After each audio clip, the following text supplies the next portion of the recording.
Y bueno amigos, estamos aquí listos para comentar unas cositas más que interesantes. Si nos los permite el computador, que veo que está acomodando fallas aquí, vamos a intentar organizarlo un poquito para que vaya un poco más rápido. Vamos a repasar unas cosas más que interesantes. Lo de siempre, les voy a pedir que me acompañen hasta el final de este video. Vamos a escuchar a Moy Llorons con uno de sus cuentos interesantes. Y también vamos a repasar unas cositas de José Lu, alguna cosita que me he encontrado por aquí. Así que lo de siempre, les voy a pedir es que me acompañen hasta el final de este video. Y sin mucho más cuento, pues damos play. Y muy buenas a todos chicos, bienvenidos nuevamente a este su pequeño espacio para madridistas. Como ya ustedes lo saben, aquí traemos información relacionada con el Real Madrid, el 14 veces campeón de Europa, pero también con el mundo del fútbol en general.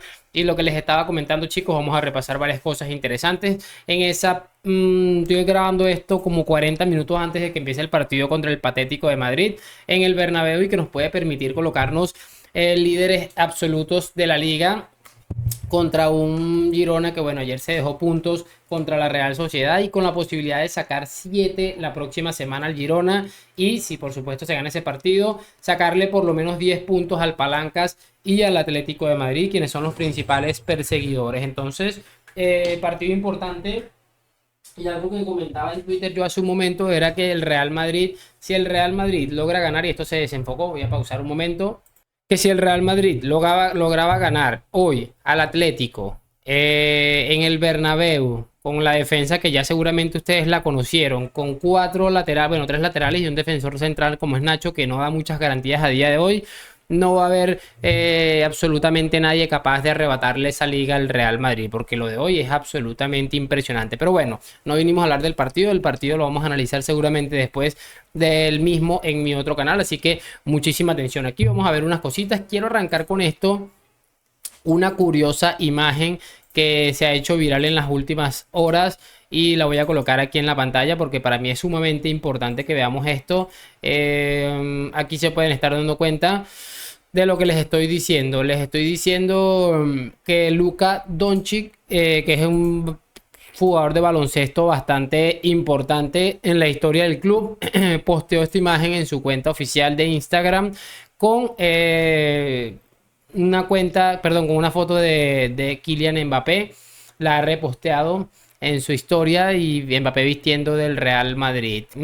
Coloca el montoncito de ojitos. Esto después de que se hiciera supuestamente la filtración a través del Parisien que Mbappé habría elegido al Real Madrid. Esto no quiere decir que ya está hecho, pero es curioso. No recuerdo que una figura tan importante así haya hecho algo como esto en algún punto de las otras negociaciones. No, como les digo, no quiere decir que ya esté hecho, pero no deja llamarme la atención que una persona como con la categoría o la altura de este señor haga este tipo de publicaciones. No deja llamarme la atención. No sé qué opinan ustedes, espero saber sus opiniones en los comentarios. Lo siguiente que vamos a reaccionar es algo de José Lu que me he encontrado, y que bueno, no es que sea la gran cosa, pero es un video bastante chévere. Y lo comentaba alguien por allá, me lo mandó un amigo y me dice: por eso es que queremos a José Lu, por humilde, por muchísimas cosas, tal. Y me ha mandado este clip que creo que es de un programa de televisión bastante popular en España. Entonces vamos a escuchar aquí al gran José Lu. Cifras no voy a decir porque, a ver... Sí, hombre, entonces ¿qué vas a decir? ¿Sensaciones? Puedo decir un aprox, porque al final mi madre no sabe ni lo que tengo en el banco. Pero bueno, con que ni lo sepa, que gano. con que lo sepas Pero yo tú. puedo decir que tengo más que tú Pero es que tampoco lo sabes. y menos que mi cuñado, ¿Quién es tu cuñado? Carvajal. ¿Carvajal es tu cuñado? Claro, Carvajal está más forrado que la hostia. ¿Más que yo? ¿Por qué? ¿Cuánto pones por debajo? ¿Cuánto tienes? No lo sé, yo no lo voy a decir, pero... No. El dinero que tengo lo saben 3 personas. Pero y ahora ya, porque lo sepan ahora 1 millón, si es que está bien. ¿Por qué? Ahora que lo sepan 3 millones. Bueno, yo he dado ese aprox. Di tú Carvajal. más o menos cuánto puedo decirte, te puedo decir más o menos. Carvajal, ¿qué puede haber ganado en su carrera? ¿30 millones? Se ha ganado viruta, 30, sí. Ha entrado dinero ahí, 5 Champions, ¿qué? 50 o 60 millones. Ahí hay mucha pasta. Lo dices con resignación, ¿eh? Teniéndole tan cerca. No, me alegro por él, vamos. Brutal, es que es absolutamente brutal. Y repito, no es que sea el video más trascendente de la historia del mundo, Pero para mí es muy importante porque es un chico que es humilde, que se ha ido ganando todo este tipo de cosas y que hoy está disfrutando como un loco jugar en el Real Madrid. Es evidente que José Lu de hambre no se va a morir con el dinero que ha ganado en el fútbol, pero bueno, habla también de lo que ha ganado Dani, que es su cuñado y que bastante seguramente desapercibido ha pasado. Yo no recuerdo saber esto hasta que José Lu termina fichando por el Real Madrid. Pero lo que me llama la atención de todo esto es la humildad y además esa sensación que transmite de compañerismo, de que se alegra por Dani, de que haya ganado dinero, aquello, que lo otro. Es bastante, bastante interesante, de verdad.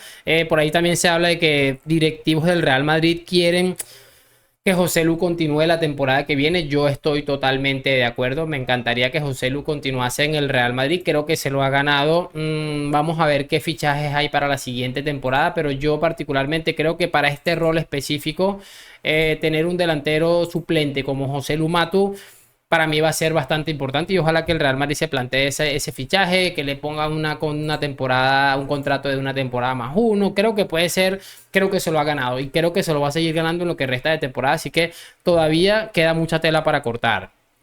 Quiero que cerremos este video con Moy Llorons, que bueno, siempre lo estamos reaccionando aquí porque es que no deja de ser el ridículo. En este caso le vamos a escuchar algo muy, muy interesante a Moy Llorons. Y bueno, mucha atención a lo que va a soltar el gordito. Vamos a escucharlo.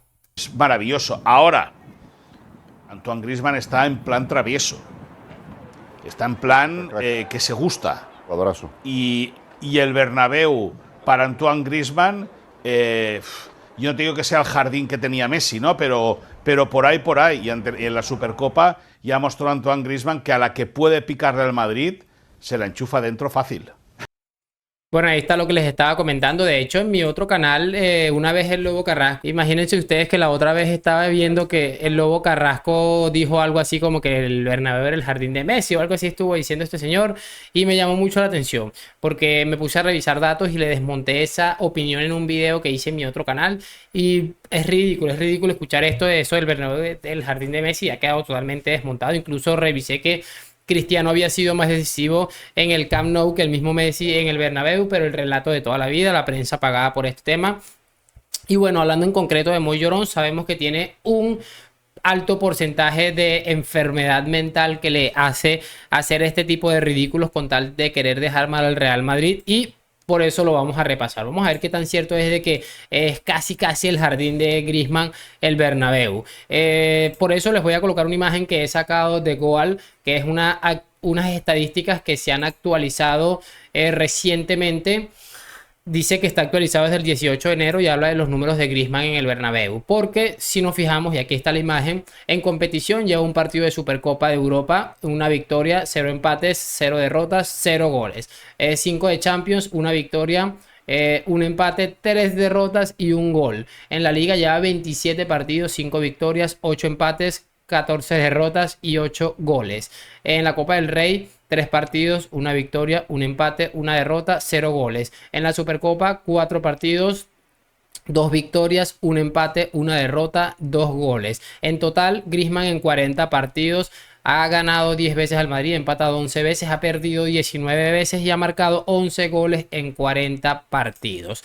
Para que más o menos tengan una idea de cómo funciona el relato con esta gente, es una cosa absolutamente impresionante, pero que nada debería asombrarnos. Igual aquí estamos todo el tiempo para intentar desmontar los relatos. Si esto es el jardín de Griezmann, meter 11 goles en 40 partidos, pues yo no sé de verdad qué fue lo que hizo Cristiano en el Camp Nou, qué fue lo que hizo Zidane como entrenador, que tampoco perdió nunca en el Spotify. En el Spotify Camp Nou de Frankfurt. Entonces, para que vean más o menos cómo funcionan las cosas en los medios de comunicación. Video que ha quedado más corto de los últimos. Me gusta también que no quede tan largo, pero creo que ha quedado bastante interesante. Espero saber, por supuesto, sus opiniones en los comentarios. Lo de siempre, like, suscripción. Gracias por acompañarme. A la Madrid. Nos vemos en un próximo video y chao, chao.